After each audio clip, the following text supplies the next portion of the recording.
vamos a hablar sobre el título octavo de la Constitución, que, como bien sabéis, hace referencia a la organización territorial del Estado.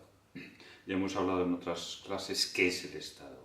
El Estado no es más que un territorio dotado de soberanía, entendiendo por soberanía la capacidad de regir nuestros destinos, y dentro de ese territorio, obviamente, se halla una población. Pues en el título octavo nos hace referencia a cómo se divide territorialmente el Estado. Y lo debemos conectar con el artículo segundo del título preliminar. Recordad que nos dice que España es la patria común e indivisible de los españoles y reconoce y garantiza la autonomía de sus nacionalidades y regiones, entendiendo ahí por nacionalidades un territorio, no naciones, que es otro concepto muy distinto, ¿de acuerdo? Pero es decir, tenemos que vincular el título octavo con ese artículo número 2 de la Constitución. ¿Y qué nos dice el título octavo? Pues nos dice que el Estado se organiza territorialmente en municipios, provincias y comunidades autónomas para la gestión de sus respectivos intereses. Como veis, hay claramente tres clases territoriales que nos dice la Constitución. Por una parte, el municipio, que como bien sabéis es la entidad básica, local, la más accesible, con capacidades de carácter administrativo. La provincia, también con su plena personalidad jurídica, y no es más que la agrupación de municipios. Y por último, el ente obviamente que ha caracterizado la Constitución desde su dictamen allá por los años 78 del siglo pasado, es la comunidad autónoma. La comunidad autónoma, que sí que tiene una diferencia muy cualitativa respecto de la provincia y respecto del municipio. ¿Por qué? Porque la comunidad autónoma tiene capacidad legislativa y capacidades políticas. No solamente afecta a cuestiones de carácter puramente ejecutivo, de administración, burocráticas, sino que el tener una capacidad legislativa cambia absolutamente lo que es la concepción del Estado. ¿De acuerdo? Bien. Si vais a la Constitución veréis que nos dice que, independientemente del número de comunidades que haya, que como bien sabéis tenemos 17 comunidades más las ciudades autónomas de Ceuta y Melilla, todas ellas, el hecho de ser comunidades distintas con su propia legislación no debe ser un impedimento para que haya una igualdad total entre los españoles. Es decir, la diferencia de los estatutos de autonomía no puede dar lugar a una diferencia de privilegios, de prebendas entre los españoles. De eso se trata. De hecho, si os fijáis, os habla de la solidaridad entre las comunidades autónomas, que es lo que hay que conseguir. ¿De acuerdo? Por lo tanto, diversidad, pero sin privilegios para nadie. ¿De acuerdo? ¿Qué es lo que caracteriza a la comunidad autónoma? Como os he dicho antes, algo importantísimo es su organización.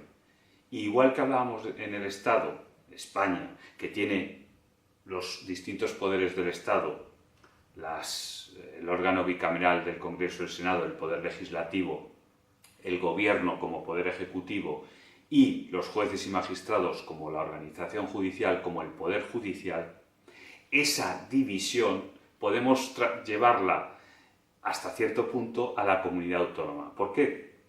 Porque la comunidad autónoma tiene también su capacidad legislativa, como hemos dicho. Eso es lo que le da ese poder legislar sobre temas relativos a su propia esencia. Por eso tiene una asamblea parlamentaria. Es decir, si en el Estado tenemos el Congreso y el Senado, órgano bicameral, en las comunidades autónomas es una sola cámara, pero tiene esa función, la función de legislar, la función además de representar tanto a la población como al territorio. ¿De acuerdo? Luego está el Consejo de Gobierno. El Consejo de Gobierno de la comunidad autónoma equivale al gobierno del Estado, de España, es decir, tiene su capacidad ejecutiva. El Ejecutivo, recordamos que, como su nombre indica, ejecuta la ley, es decir, lo que la Asamblea Parlamentaria de la Comunidad Autónoma legisla, realiza. Va sacando leyes relativas a esa comunidad autónoma. Y debemos decir, cosa muy importante, que existen en las comunidades autónomas los denominados tribunales superiores de justicia. Pero esos tribunales superiores de justicia no son tribunales de la comunidad autónoma, sino tribunales en la comunidad autónoma, que es cosa distinta. ¿Qué quiero decir con ello? Que no existe una justicia propia de la comunidad autónoma.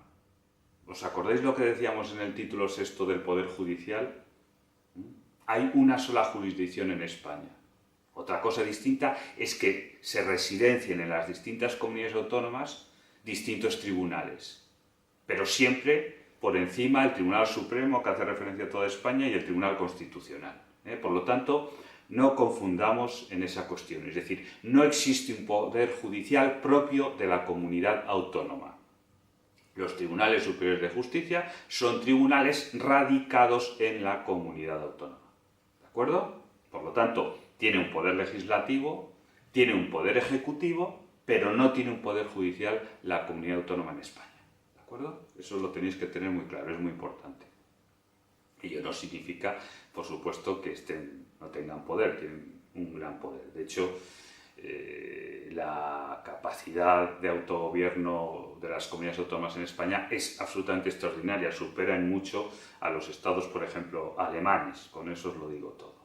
Por lo tanto, existe una autonomía cierta y de hecho, de facto, ¿de acuerdo?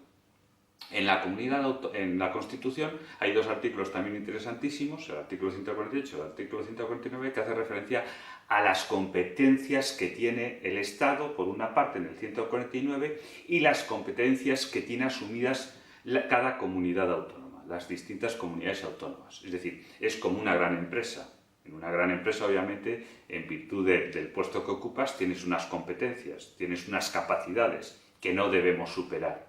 Pues lo que hace ese artículo 148 es dividirlas. Unas son competencias exclusivas del Estado, pensad, por ejemplo, en las Fuerzas Armadas, la defensa del país, pensad en la propia justicia, pensad en las relaciones exteriores. Hay una serie de cuestiones que deben ser, obviamente, impulsadas y controladas por el Estado, mientras que hay otras que son, lógicamente, asumibles por parte de las comunidades autónomas. Pensad en la propia organización de sus instituciones, pensad en la sanidad, cada uno tenemos nuestra tarjetita en virtud de la comunidad en la que estemos. Por lo tanto, es ahí donde radica una de las capacidades más importantes de las comunidades autónomas al ser materializadas las competencias que pueden asumir. ¿De acuerdo? Bueno, pues eso es lo que quería comentaros hoy sobre las comunidades autónomas, que veáis que existe una división territorial y el elemento primordial, principal y muy protagonista, y sobre todo en estos momentos, es la comunidad autónoma. Gracias por estar ahí.